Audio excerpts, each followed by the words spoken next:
Shalom, shalom, bien-aimés dans le Seigneur.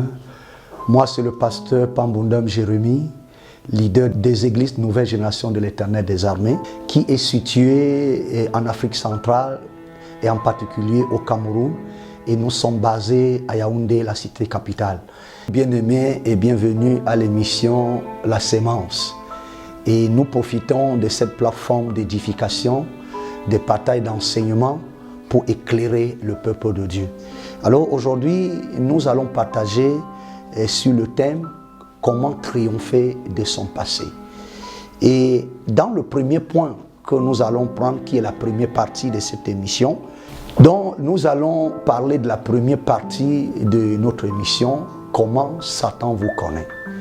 Bien aimé, il faut que nous apprenions, selon le texte que nous venons de dire, qui est 2 Corinthiens 5, verset 17, alors, Satan nous connaît par notre passé. Satan ne nous connaît pas par notre présent. Or, s'il nous connaît par notre passé, pourquoi notre passé? Parce que notre passé, c'est la vie que nous avons menée avec lui et c'est ce que nous avons fait avec lui. Et la vie menée avec lui et ce que nous avons fait avec lui a été enregistré chez lui. Et c'est devenu comme un disque dur pour lui. C'est pour ça que quand nous suivons et nous marchons avec le Seigneur, il ne peut pas utiliser notre présent, il ne peut pas se servir de notre présent, ni de notre futur, parce qu'il est un étranger. Il ne connaît pas notre présent, il ne connaît pas notre futur, mais seulement il connaît notre passé. Et généralement, quand nous regardons la vie des enfants de Dieu, quand nous marchons avec le Seigneur, ou la vie même des serviteurs ou des servants de l'Éternel, beaucoup de choses arrivent dans nos vies, mais qui viennent de notre passé. Mais on ne s'en rend même pas compte que ça vient de notre passé. Parce que généralement, Satan nous pousse à négliger notre passé pour regarder simplement à lui. Oh, et quand nous regardons à Satan, alors nous devenons aveugles par rapport à notre passé. Parce que notre passé, nous n'allons pas tenir compte de notre passé. Et c'est ce que nous avons fait avec lui. Et c'est ça que vous allez voir, quand quelqu'un est en train de vivre pour le Seigneur ou servir le Seigneur, et quand Satan veut la voir, il va aller chercher dans son passé, c'est que lorsqu'il vivait selon le monde, selon le péché ou selon la chair, il aimait beaucoup pratiquer. Et des choses qui dominaient sur lui. Si tu étais ivrogne, il va utiliser l'ivrognerie pour te ramener à lui. Si tu étais impudique, il va utiliser l'impudicité pour te ramener à lui.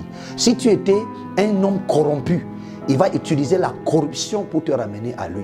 Si tu étais dans des choses spirituelles comme la sorcellerie, le satanisme ou de la magie, alors il va te servir de ce milieu et de ces forces esprits-là pour te ramener à lui. C'est pour ça que quand vous voyez, les gens disent souvent « je suis tombé et telle chose m'est arrivé ». Mais tout ce qui arrive toujours à un enfant de Dieu, un serviteur de Dieu, c'est le produit de son passé. Alors lorsque ton passé continue à exister chez le diable, c'est que tout moment, il va se servir de ce passé pour te persécuter. Il va se servir de ce passé pour t'éprouver, pour te tenter. Il va te servir de ce passé pour te séduire, pour te pousser à revenir à lui. Or, lorsque nous sommes dans ce contexte, il faut que nous apprenions à comprendre et à connaître bien notre passé et savoir comment nous allons prendre le dessus sur notre passé. Et c'est pour ça que notre vie avec le Seigneur est capitale. Les gens, quand la Bible dit que les choses anciennes sont passées et toutes sont devenues nouvelles, ce n'est pas juste un acquis que nous allons rester simplement et dire ce que nous avons vécu avec Satan est devenu un passé. Non, c'est sur la base de notre présent que le passé existe. Car si notre vie présente, qui est Jésus-Christ, qui est la parole, qui est la vie dans l'esprit, n'est pas une vie active avec le Seigneur, alors c'est que notre passé va ressurgir et va revenir et ça va nous détruire. Parce que le plan de Satan contre tout enfant de Dieu, contre tout serviteur de Dieu, c'est de le détruire, c'est de l'empêcher de rester et de servir le Seigneur.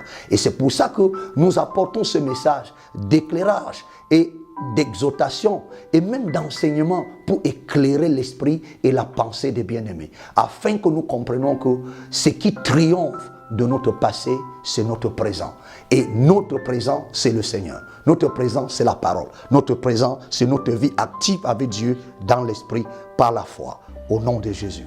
Bien-aimés, shalom, nous vous rappelons que, et ça c'était la première partie, mais nous vous invitons à pouvoir regarder la deuxième partie de cette émission qui vous fera davantage du bien, toujours dans le même thème, mais avec des sous-thèmes que nous continuons à développer.